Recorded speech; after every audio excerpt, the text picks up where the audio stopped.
चलिए हम लोग कार्यक्रम की शुरुआत करते हैं। आज 27 दिसंबर 2021 हम लोग यहाँ पर जैसा कि आप लोग बैनर पर देख रहे हैं साहिबजादा दिवस मनाने के लिए उपस्थित हुए हैं। हमारे बीच में इस कार्यक्रम में हमारे दो मुख्य वक्ता हैं जिनका मैं आप लोगों को परिचय करवा दूं। मेरी बाईं ओर और मध्य में गार्गी श्रीवास्तव जी हैं जो कि एक इतिहास विषय की शिक्षिका हैं। एक लूकरगंज में अपना स्कूल है विद्यावती दरबारी, उसमें आप इतिहास विषय की शिक्षिका हैं। दूसरा परिचय भाई साहब देवी प्रसाद जी भाई साहब हैं। आप चंद्रशेखर नगर है राष्ट्रीय स्वयंसेवक संघ के हिसाब से, कुछ लोग यहाँ पे नगर का नाम नहीं समझ पाएंगे, तो संघ की दृष्टि से जो विभाजन किया गया है, तो जो अपना चंद्रशेखर नगर है उसके आप जो है नगर कार्यवाह हैं।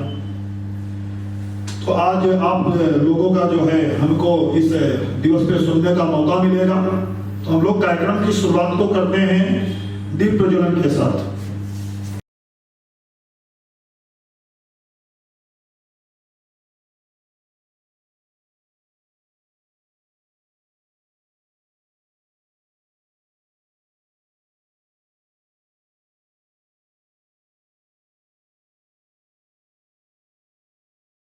वैसे तो मेरा स्वयं का विषय इतिहास नहीं रहा है, इतिहास मैंने पढ़ा नहीं है, इतिहास मैंने सुना है, लेकिन आज तक के जीवन में मैंने जितना भी इतिहास सुना है तो मुझे जो लगता है, जितना मैं जानता हूँ, जितना मैंने सुना है इतिहास के बारे में, कि गुरु गोविंद सिंह और उनके जो बच्चों का बलिदान रहा, जो उससे बड़ा बलिदान शायद इतिहास में कहीं देखने को मिले। ठीक है, हो सकता है आप इतिहास के जानकार हैं, लेकिन मुझे जो जितना मैं जानता हूँ तो इसी चीज से मुझे प्रेरणा मिली कि एक अवसर है ये जिसको हम लोग को एकत्रित होना चाहिए और इस पर जो लोग कुछ जानकार हैं विषय के और जो विषय वस्तु को हमको सुनना चाहिए। और ये मुझे जानकारी है कि 21 दिसंबर से लेकर 27 दिसंबर के बीच गुरु गोविंद सिंह का पूरा परिवार अपने धर्म के लिए, धर्म की रक्षा के लिए बलिदान हो गया। तो आज इस अवसर पर सबसे पहले मैं गार्गी मैडम से अनुरोध करूंगा कि आप जो है कुछ हम लोगों को जानकारी दें। नमस्कार आप सभी को। एक अच्छे आयोजन के लिए मुझे हमेशा प्रतीक्षा रहती है। जब भी एक्सीड की तरफ से मुझे कॉल आता है कि आपको आना है, तो मुझे लगता है ये मेरा सौभाग्य जागृत हो रहा है और मैं अच्छे काम के लिए आगे बढ़ रही हूँ। और लोग कहते हैं कि सोने की दुकान का जो कचरा होता है वो भी बड़ा महत्वपूर्ण होता है। तो अच्छे लोगों की संगत जब भी आपको मिले, आप उसको दौड़ करके ईश्वर का आशीर्वाद समझिए और उस अवसर का पूरा लाभ उठाइए। एक्सीड सोसाइटी से मेरी पहचान उनके अच्छे कार्यों को देखकर हुई थी।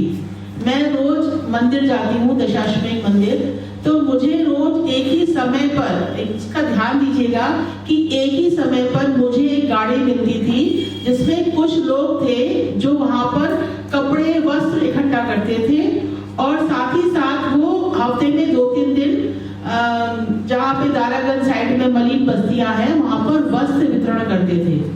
तो चूंकि मैं ऐसे कामों में थोड़ी सी रुचि भी लेती हूँ, तो मैंने जिज्ञासावश एक दिन उस गाड़ी को रोक करके पूछा। मैंने कहा आप किस संस्था से संबंधित हैं और ये क्या काम करते हैं आप? तो उन्होंने बताया कि ये हमारी एक्सीड सोसाइटी है जिसके तहत ये कार्यक्रम चलता है, जिसमें हम एजुकेशन यानी कि शिक्षा, जो कि गरीब बच्चे हैं जिन तक शिक्षा नहीं पहुंच पाती है, जिनके माता पिता बहुत गरीब हैं, वो नहीं जानते कि शिक्षा का जीवन में क्या महत्व है, उन तक हम शिक्षा पहुंचाते हैं। हमारी क्लासेस चलती है इवनिंग में। और सबसे बड़ी बात है कि शिक्षा के बदले हम शिक्षा देते हैं। जो बच्चे कोचिंग में पढ़ने आते हैं और जो अपना समय निकाल करके वो समय दान कर सकते हैं, उनसे हम फिर फीस नहीं लेते।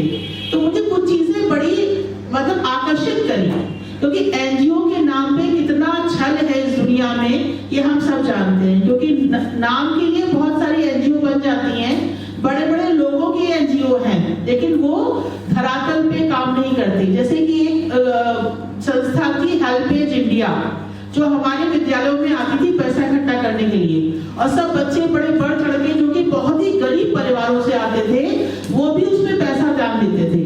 तो एक बार मैंने उनसे ऐसी जिज्ञासा बस कहा, मैंने कहा मेरे पास 2 बुजुर्ग हैं, आप अपनी संस्था में उनको रख लीजिए। तो वो बोले कि जी हमारी संस्था तो यहाँ है ही नहीं। तो मैंने कहा कहाँ पे है? बोले कि वो दिल्ली में है। तो मैंने कोई बात नहीं, आप यहाँ से उन लोगों को, बुजुर्ग असहाय हैं, वो कहीं भी जाके रह सकते हैं, आप उनको दिल्ली ले जाइए। तो बोला वो हम यूपी के लोगों को दिल्ली में नहीं रखेंगे। मैंने कहा आप यूपी के लोगों को दिल्ली में नहीं रखेंगे तो आप यूपी से पैसा क्यों इकट्ठा करते हैं? तो इस तरह से मैं जब बहुत ज्यादा जिज्ञासाएं उत्पन्न करी, नतीजा ये हुआ कि उन्होंने हमारे विद्यालय में आना बंद कर दिया। तो इस तरह से बड़ी नामी गिरामी संस्थाएं हैं, लेकिन वास्तविक धरातल पे वो काम नहीं करती हैं। लेकिन एक्सीड सोसाइटी से इस तरह से मेरी उनके से जान पहचान हुई, उनके अच्छे कार्यों को लेकर के, और तब से मैं निरंतर जब भी मुझे अवसर मिलता है मैं आपके साथ जुड़ने का प्रयास करती हूँ। अभी 3:30 बजे ही मैं कॉलेज से वापस आई हूँ, लेकिन मेरी स्फूर्ति इस बात को लेकर के आ गई कि मुझे एक ऐसे कार्यक्रम का हिस्सा बनने का अवसर मिल रहा है जो कि हमारा गौरव है, हमारे धर्म का गौरव है, और जिनका कार्यक्रम मैंने पहले भी किया जब गुरु नानक देव जी का 550वां प्रकाश उत्सव मनाया गया। तो मैंने इन धर्म के साथ जाकर के गुरुद्वारे में इनका मैं कार्यक्रम तो नहीं कहूंगी, संगत को सुना और उसको मैंने देखा।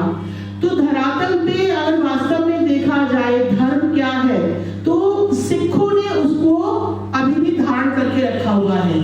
क्योंकि आप देखेंगे कि हम लोग इतने ज्यादा इस मामले में कमजोर पड़ जाते हैं। कोई भी हमें लालच देता है कि हम आपको पैसा देंगे, हम बच्चों को फ्री एजुकेशन देंगे। जगह जगह ऐसे लोग घूम रहे हैं, बहरूपिये हैं, जो आपको धर्म का लालच दे करके आपका धर्म परिवर्तन करवा रहे हैं। आप कश्मीर में देखिए, गुरु तेग बहादुर जी ने सर्वप्रथम वो व्यक्ति थे जिन्होंने औरंगजेब के समय धर्मांतरण का विरोध किया, और उस विरोध के चलते दिल्ली में चांदनी चौक में उनका सर कलम कर दिया गया।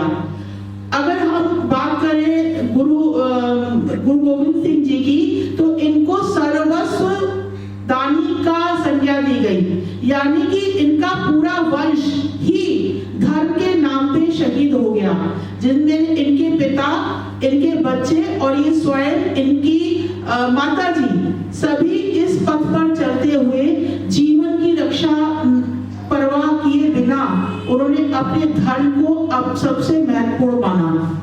मेरी तबीयत बीच में बहुत ज्यादा खराब हो गई थी, मुझे कैंसर डायग्नोज हुआ था। तो बहुत लोगों ने मुझे आकर सलाह दी कि आप इस मजार पे चले जाइए, आप धागा बांध दीजिए तो आपकी तबीयत सही हो जाएगी। तब मुझे यही व्यक्तित्व याद आए, मुझे लगा कि मैं अपने धर्म के साथ मर जाना पसंद करूंगी, लेकिन कहीं पे जाकर के मैं तालीम, धागा और ये सब बातें अंधविश्वास है। अगर मुझे मेरा ईश्वर नहीं ठीक कर सकता तो दुनिया की कोई भी ताकत मुझको ठीक नहीं कर सकती। और आज आपके सामने मैं मौजूद हूँ, मुझे पूरा विश्वास है गुरु गोविंद सिंह की तरह कि अगर आपके अंदर विश्वास है, आपके अंदर अपने धर्म के प्रति आस्था है, तो कितने ही शत्रु क्यों ना हो, आपका कोई बात बाका नहीं कर सकता। आज के विषय पे मैं आती हूँ, मैंने आप कुछ अन्य बातें कर दी।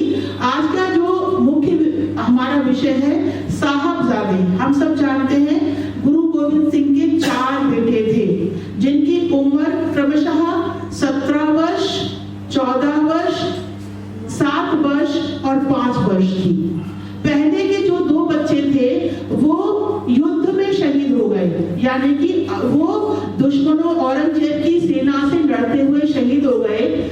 जब ये अपना किला छोड़ करके जा रहे थे तो माता गुजरी देवी के साथ ये दोनों बच्चे पकड़ लिए गए, और पकड़ करके इनका जो रसोइया था गंगू, उसने धन के लालच में पहले माता के सारे सोने के सिक्के और जेवरात चुरा लिए, और बाद में लालच में आकर के मुगल सेना को खबर कर दी कि ये लोग हमारे पास हैं। जब मुगल सेना को पता चला कि उनके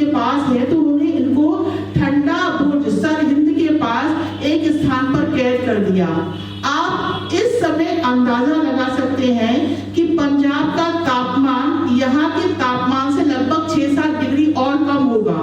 ऐसे में 2 छोटे बच्चे और माता गुजरी देवी ने एक ठंडे बुर्ज में पूरी रात बिताई, जिसकी वजह से वो बहुत ज्यादा उनको ठंड लग गई। और जब उनको अगले दिन सुबह पेश किया गया सेना के सामने, तो उनको लालच दिया गया कि बेटा तुम मुस्लिम धर्म कबूल कर लो तो तुमको हम बहुत अच्छे इनाम देंगे।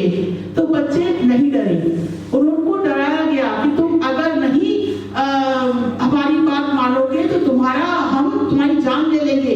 तब भी वो बच्चे नहीं डरे। तो उसमें से एक व्यक्ति ने पूछा कि बच्चों, अगर तुमको हम छोड़ दे तब तुम क्या करोगे? तो उसने कहा, मैं छूट करके जाऊंगा, सेना इकट्ठी करूंगा और तुम्हारे ऊपर आक्रमण करूंगा।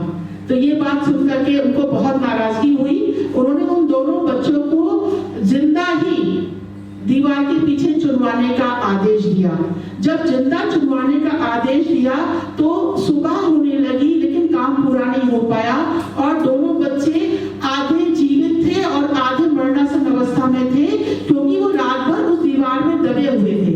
तो ये देख करके उनको फिर अगले दिन शहीदी दे दी गई। ऐसी परंपरा के भारतवर्ष के हम लोग हैं, जहां पर लोगों ने अपनी जान की परवाह किए बिना, और इस बात का भी उनको डर नहीं था कि हमारे बच्चों के साथ क्या होगा। जो माता गुजरी देवी थी, उनका भी जपजी साहिब का पाठ करते करते उनके वहां पे प्राण निकल गए। तो ये हम ये देखेंगे 4 लोगों की शहीदी नहीं है।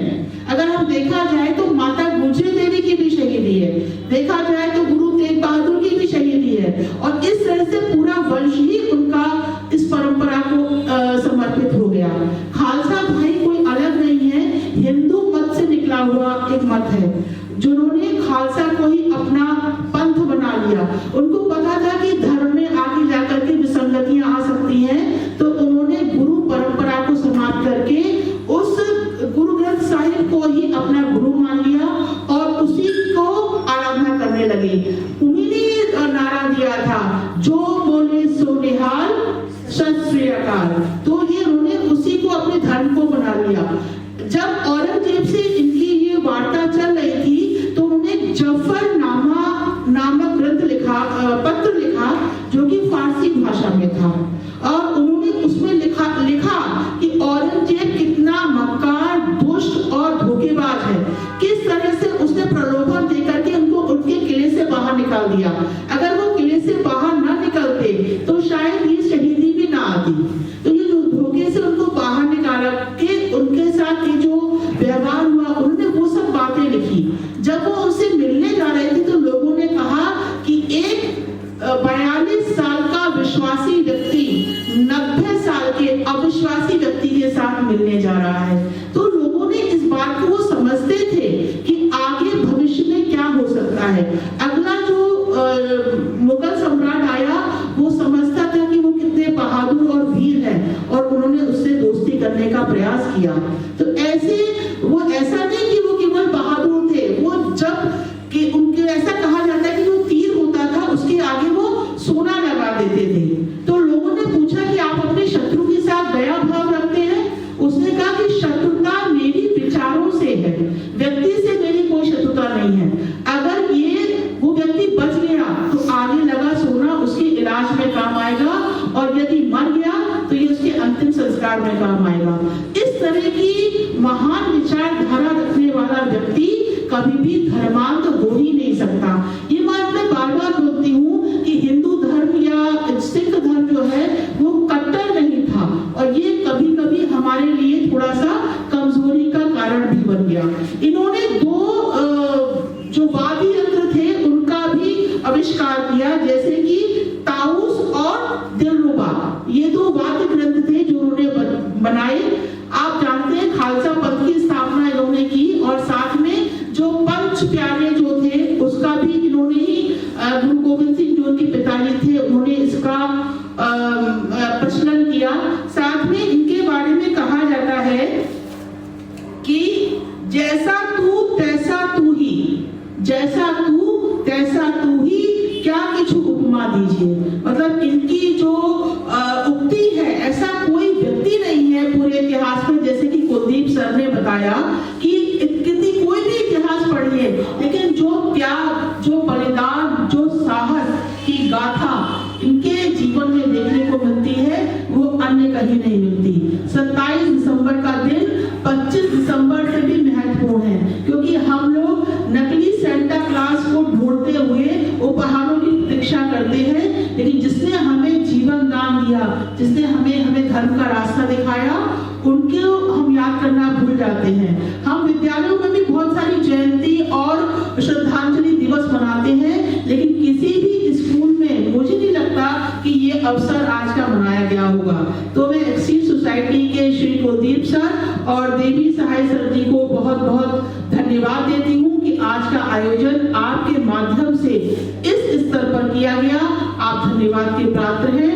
आज के दिवस की आप सभी को बलिदान दिवस की हार्दिक शुभकामनाएं। हम उनके जीवन से सीखें कि हम धर्म को कैसे अपने अंदर धारण कर सकते हैं। हमारी जान भी चली जाए, लेकिन धर्म उससे भी बढ़कर है। आपने इतने धैर्य से मुझे सुना, उसके लिए आप सभी का बहुत बहुत धन्यवाद। मैंने देखा है कि कोई भी दिक्कत आती है, कोई भी तकलीफ आती है, तो लोग शुरू कर दिए बाजार में जाना। मतलब क्या, मतलब अपने जो भगवान है उन पर भरोसा नहीं रहा। आप जाके देखिए यहीं पे मजार क्रॉसिंग पे, मजार पे मुस्लिम से ज्यादा आपको हिंदू मिल जाएंगे। इसका मैं सख्त विरोधी रहा हूँ। अभी तो नहीं, मैं बचपन से कई स्कूल में पढ़ा करते थे, मेरे कई दोस्त हुआ करते थे। आपने जब कहा मुझे याद आ गया, वो बृहस्पतिवार को मजार में जाया करते थे, मैं कभी नहीं आता। अभी आपने देखा होगा क्रिसमस डे पे 2 दिन पहले सुबह से लोग उठे और शुरू हो गए क्रिसमस की बधाई देना। जिसको क्रिसमस के बारे में कुछ नहीं पता वो भी बधाई दे रहा है। कि मुझसे नहीं रहा कि मैंने वीडियो बनाया उस पर, मैंने वीडियो बनाया उस पर, कुछ बच्चों देखे बड़ा निगेटिव कमेंट आए हुए हैं। यही कमियां हैं। और कमेंट करने वाला कोई ईसाई कोई मुस्लिम नहीं है, सारे हिंदू हैं, सारे हिंदू हैं। ये कमियां हैं जिस पे हम लोगों को विचार करना चाहिए। अब देखे जाके मजार पे अभी बृहस्पतिवार को लाइन लगी रहती है और मैक्सिमम आपको हिंदू मिलेंगे। मैं तो कभी कभी कहता भी था, मैं बड़ी क्लास में बोल देता हूँ, मतलब क्या आपको भगवान शंकर पे, दुर्गा माता पे भरोसा नहीं रहा कि है ना, आप ताबीज पहन लेंगे तो आपका ना बीमारी सही हो जाएगी, आपके काम सही हो जाएंगे, बहुत है ना। इसमें हम सभी लोगों को, इसमें ये राजनीतिक मुद्दा नहीं है ना। ये धर्म की जो बातें हैं वो देखिए ना आप कि 21 दिसंबर से 27 दिसंबर का जो एक सप्ताह है, इसको बलिदानी सप्ताह कहा जाता है, लेकिन लोगों को याद नहीं रहता है। तो ना 2 बच्चे 22 दिसंबर को और 2 बच्चे इनके 26 और 27 दिसंबर को शहीद हो जाते हैं। इतनी बड़ी लोग जो है बलिदान को भूल के है ना सेंटा क्लॉज बनते हैं। इस पर विचार करने की आवश्यकता है। और आपका बहुत अच्छा मुझे लगा जो आपने, ठीक है, जो इतिहास है वो तो है ही है, जो वर्तमान समय में गलतियां हो रही हैं उन पर जो आपने प्रकाश डाला मुझे बहुत अच्छा लगा। इस पर हम लोगों को विचार करना चाहिए। हमारे जो और जो है साथी हैं और मतलब इसको लोगों को जागरूक करना चाहिए। ठीक है, चलिए इसी के साथ अब मैं भाई साहब को अनुरोध करूंगा, देवी प्रसाद जी भाई साहब से, कि आप भी जो है अपनी बातें रखें। एक अच्छे आयोजन के लिए कुलदीप जी को बधाई और धन्यवाद। ऐसे अवसर जिसको हम सब लोग भूलते जा रहे हैं और समाज के जो प्रचलन है उसी प्रचलन में हम लोग भी बढ़ते चले जा रहे हैं। ऐसे समय में अपनी जड़ों से जुड़े रह करके और अपने इस इतिहास को याद रखना, अपना हमारा पिछला कल क्या था उसको याद रखना हम लोगों के लिए बहुत आवश्यक है। और मैडम गार्गी श्रीवास्तव जी हम लोग बीच में हैं और इन्होंने इतिहास इनका सब्जेक्ट है और हम लोगों के गुरु गोविंद सिंह जी और इनके पुत्रों के इतिहास के बारे में हम लोगों को बताया, ज्ञानवर्धन किया। इसके लिए आपको बहुत बहुत धन्यवाद। हम सब लोगों को अपनी जड़ों से हमेशा जुड़े रहना चाहिए। और वैसे हम तो श्रोता के रूप में आए थे, हमने सोचा था कि हमको केवल सुनने को मिलेगा, बोलना तो मेरा कार्य नहीं है। वैसे मैं पेशे से इंजीनियर हूँ और विज्ञान का छात्र हूँ। कुलदीप जी भी विज्ञान के छात्र हैं और हम समझते हैं अभी भी छात्र ही हैं, क्योंकि सब छात्र ही हमेशा जीवन भर होते हैं। हमेशा कभी न कभी हमेशा कुछ न कुछ सीखने को मिलता है। तो हम सब लोग छात्र हैं और विज्ञान के छात्र हैं। विज्ञान में एक थ्योरी है कि कंजर्वेशन ऑफ मास और कंजर्वेशन ऑफ एनर्जी। पृथ्वी जब से बनी है तब से इसका जो मास है वो कांस्टेंट है, और इसमें जितनी एनर्जी तब थी उतनी एनर्जी आज हुई है। एनर्जी का केवल रूप परिवर्तित होता है, एनर्जी नष्ट नहीं होती। वैसे ही एक थ्योरी और है, कंजर्वेशन ऑफ धर्म। धर्म भी ऐसी चीज है जो हमेशा जो है सतत रहता है, मुझे जहाँ तक समझ में आता है। और गीता में भगवान श्री कृष्ण जी ने इसीलिए कहा है, यदा यदा हि धर्मस्य ग्लानिर्भवति भारत अभ्युत्थानम अधर्मस्य तदात्मानं सृजाम्यहम्। मतलब धर्म का और प्लस अधर्म का जो टोटल किया जाए, जोड़ किया जाए, तो वो हमेशा कांस्टेंट होता है। जब धर्म बढ़ता है तो अधर्म कम होता है, और जब धर्म कम हो जाता है तो अधर्म बढ़ जाता है। तो इसीलिए भगवान श्री कृष्ण ने कहा कि जब जब धर्म कम होता है और अधर्म बढ़ता है तो उस अधर्म को नाश करने के लिए मैं अपने आप को सृजित करता हूँ। परित्राणाय साधूनां विनाशाय च दुष्कृतां धर्म संस्थापनार्थाय संभवामि युगे युगे। धर्म की स्थापना करने के लिए मैं प्रत्येक युग में अपने आप को अवतरित करता हूँ। हम लोग जानते हैं, अवतारवाद में विश्वास करते हैं, और भगवान विष्णु के 10 अवतार जैसा कहा जाता है, दशावतार, 9 अवतार पूरे हो गए, 10 अवतार होने वाला है।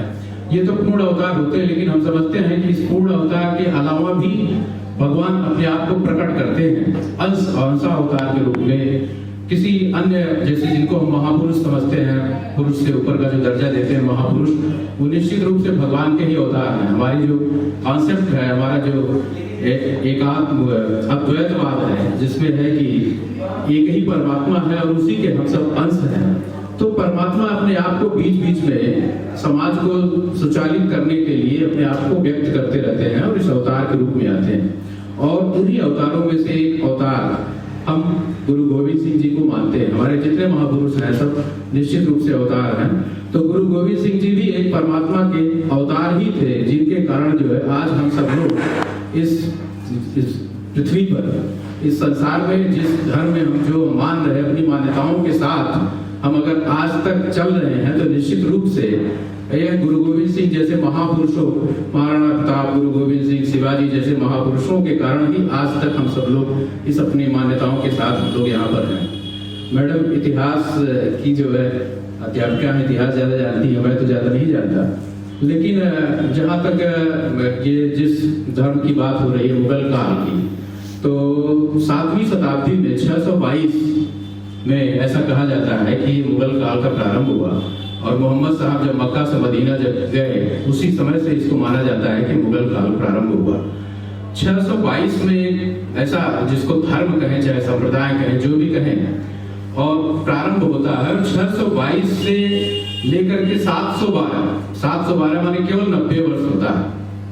90 वर्ष में वो धर्म मध्य एशिया से होते हुए इराक, ईरान, पर्सिया और सीरिया, मिस्र, जॉर्डन सबको पार करता हुआ भारत की सीमा पर पहुंच जाता है 90 वर्ष में, केवल अपनी ताकत के बल पर। एक हाथ में तलवार और एक हाथ में कुरान के बल पर वो धर्म 90 वर्ष में 712 में मोहम्मद बिन कासिम से युद्ध होता है, और मोहम्मद बिन कासिम दारा का जो युद्ध होता है सिंध की जमीन पर, 90 वर्ष में आ जाता है। और 90 वर्ष में कितने देशों को पतलित करते हुए आ जाता है।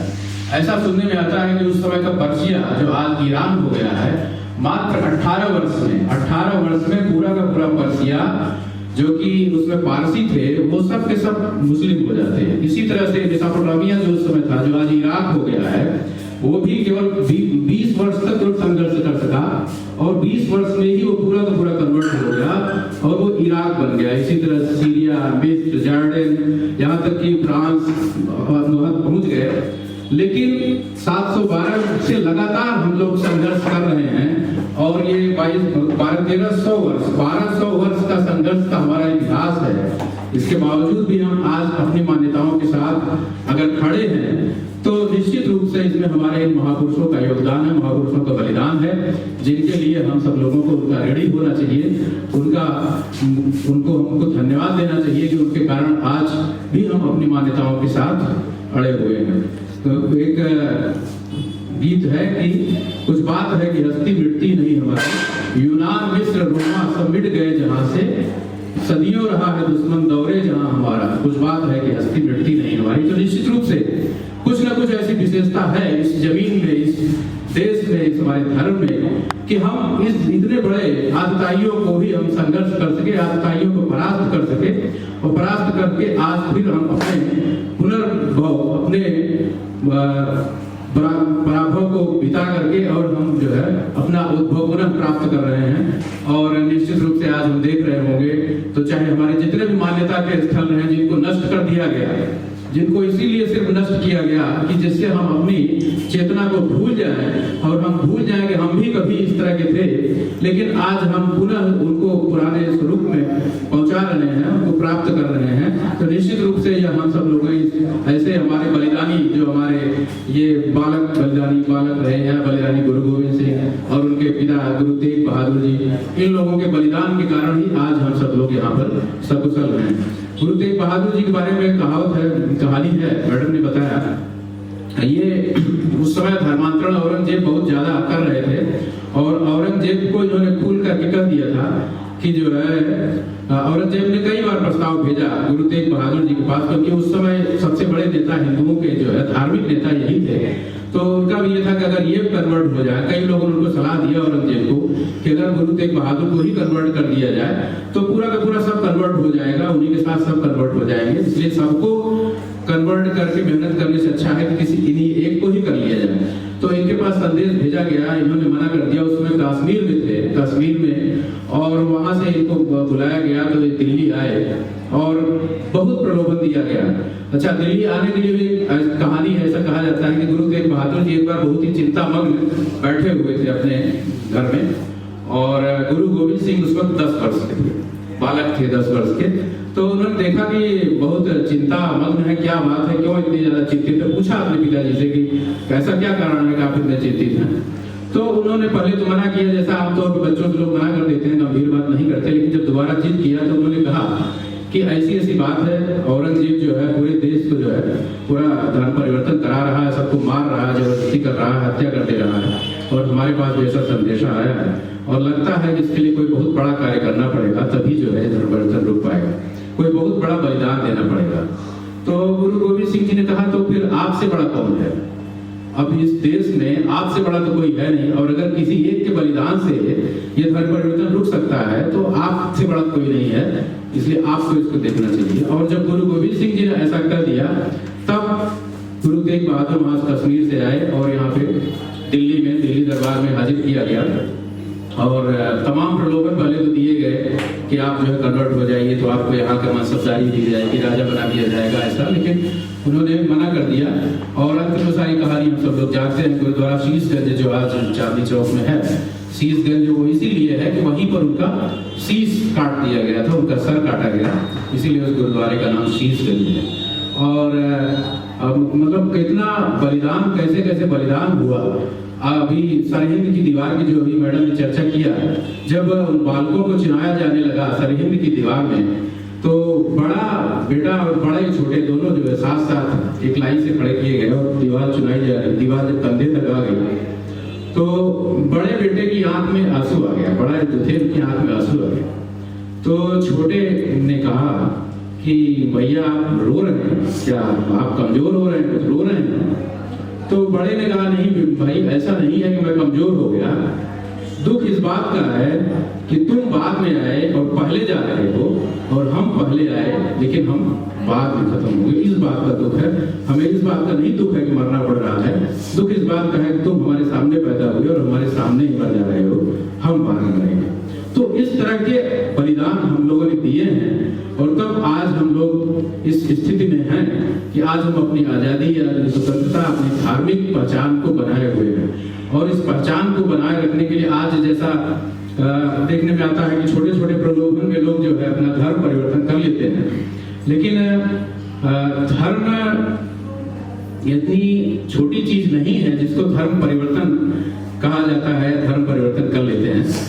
गीता में भगवान श्री कृष्ण ने कहा कि स्वधर्मो निधनम श्रेय है, अपने ही धर्म में निधन श्रेष्ठ है।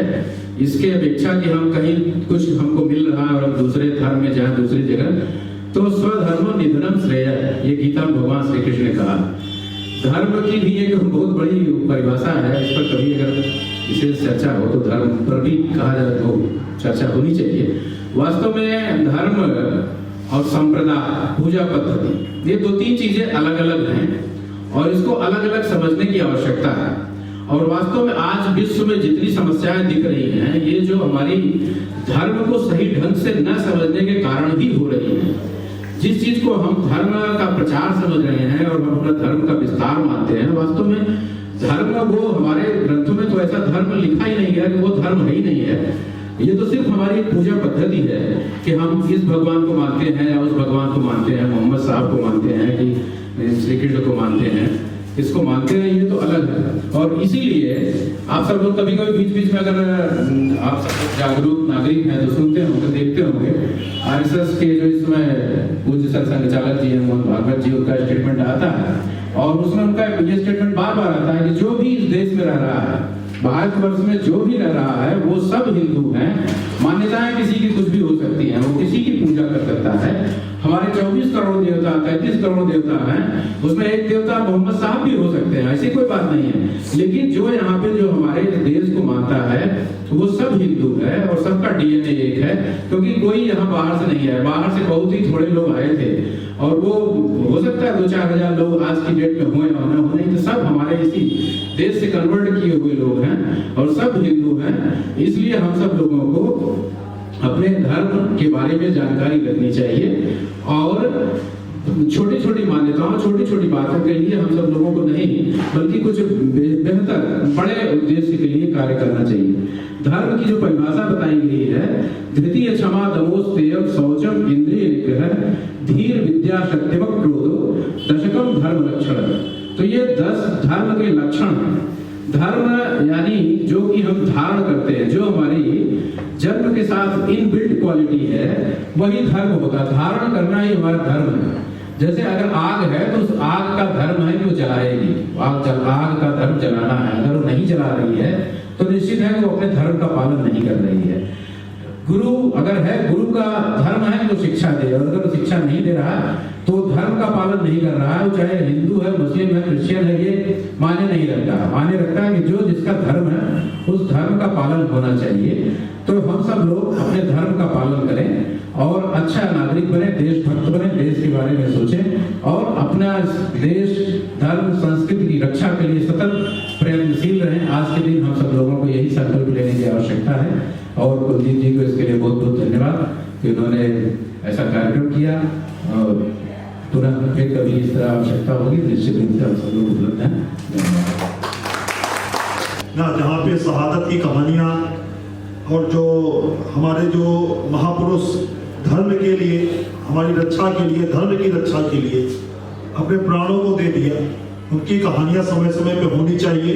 मैं बहुत बहुत आभार प्रकट करता हूँ कि भाई साहब और गार्गी मैडम आई और इन्होंने जो है हम लोगों को का जो है मार्गदर्शन किया, हम लोगों को जानने को मिला। जैसा कि भाई साहब ने कहा कि सबसे ज़्यादा फायदा छात्र बने रहने में है, विद्यार्थी बने रहने में है ना। और ये अच्छा है कि हमेशा सीखने की प्रवृत्ति बनी रहती है। और जैसे कि भाई साहब ने कहा कि आगे भी तो हम आते रहेंगे, तो बहुत जल्द हम लोग युवा दिवस मनाने वाले हैं और युवा दिवस हम लोग 1 सप्ताह का मनाते हैं, क्योंकि मुझे लगता है कि विवेकानंद जी के बारे में एक दिन पर्याप्त नहीं है। तो हमने उसको युवा, वैसे तो वो युवा दिवस है, फिर हम उसको युवा सप्ताह में परिवर्तित कर दिए, जो 6 जनवरी से शुरू होगा। तो अभी से आप लोगों को मैं एक आमंत्रण देना चाहूँगा कि आप लोग एक दिन के लिए जो है आए और बच्चों को बताएं। तो हम लोग 6 तारीख को शुरू करेंगे और समापन करेंगे 12 तारीख को। 12 तारीख को एक बड़ा कार्यक्रम करेंगे, उसके माध्यम से समापन करेंगे। हमारी जितनी भी कक्षाएं हैं एक्सीड कोचिंग में या एक्सीड सोसाइटी में, हर जगह ये कार्यक्रम होना चाहिए, ऐसा हम लोगों का लक्ष्य है। सोसाइटी में 20 क्लासें हैं वहाँ पर, और यहाँ पर भी लगभग दोनों ब्रांच मिला के 10 क्लास हो जाएंगी। और ऑनलाइन भी, इसीलिए मैंने 7 दिन का समय रखा है, क्योंकि एक दिन में संभव ही नहीं है। तो उसमें से 2 तो हमारे मुख्य वक्ता आज ही फाइनल हो गए, भाई साहब और मैडम। है ना। तो ये बहुत बहुत आभार सभी लोगों का। मैं तो पूरा दिन क्लास में रह जाता हूँ। हमारे राजीव सर हैं, चंद्रकांत पांडे जी हैं, हमारे सचिन जी हैं, इन्हीं लोगों के प्रयास से। मैं एक व्यक्ति कुछ नहीं कर सकता। अगर कोई व्यक्ति ये करता है कि हम करते हैं, तो ये भावना गलत है। हम की भावना से कुछ नहीं होगा, है ना, कि मैं ही सब कुछ कर रहा हूँ, ऐसा नहीं है। पूरी टीम लगी हुई है। हम तो पूरा दिन क्लास में थे, मैंने बस सुबह बता दिया। हाँ, एक चीज है, मुझे एक चीज खराब लगता है, इसे मैंने बोला साहिबजादा दिवस, तो बहुत लोगों को पता ही नहीं था, है ना। क्रिसमस डे लोगों को पता है, ये दुर्भाग्य है हमारे देश का, है ना। लोगों को पता नहीं है कि गुरु गोविंद सिंह के बच्चों को साहिबजादा कहा जाता था। तो मुझे चाहिए कि इस कार्यक्रम के माध्यम से, फेसबुक के माध्यम से, सोशल मीडिया के माध्यम से लोग जाने तो कि क्रिसमस डे के आसपास कितने महत्वपूर्ण दिवस हैं। अभी हम लोगों ने 22 दिसंबर को रामानुजन जी की जयंती मनाई। ये भी हम लोगों ने काम किया। 2012 में डॉक्टर मनमोहन सिंह ने 22 दिसंबर को राष्ट्रीय गणित दिवस घोषित कर दिया। किसी को जानकारी ही नहीं थी। धीरे धीरे हम लोगों ने कार्यक्रम के माध्यम से, मुझे लगता है कि अब प्रयागराज और आसपास के लोग तो जानने ही लगे कि 22 दिसंबर को क्या होता है। उसी तरीके से ये दिवस, साहिबजादा दिवस, बहुत ही कम लोगों को जानकारी है। तो हम लोग प्रयास करें कि जल्दी लोग इसके बारे में जाने, और इसका प्रभाव इतना ज्यादा हो कि क्रिसमस का प्रभाव अपने आप कम होने लगेगा। इस पर हम लोगों को काम करना चाहिए। ठीक है, तो इसी के साथ हम लोग कार्यक्रम की समाप्ति करते हैं। बहुत बहुत धन्यवाद और आप लोगों का सबने समय दिया।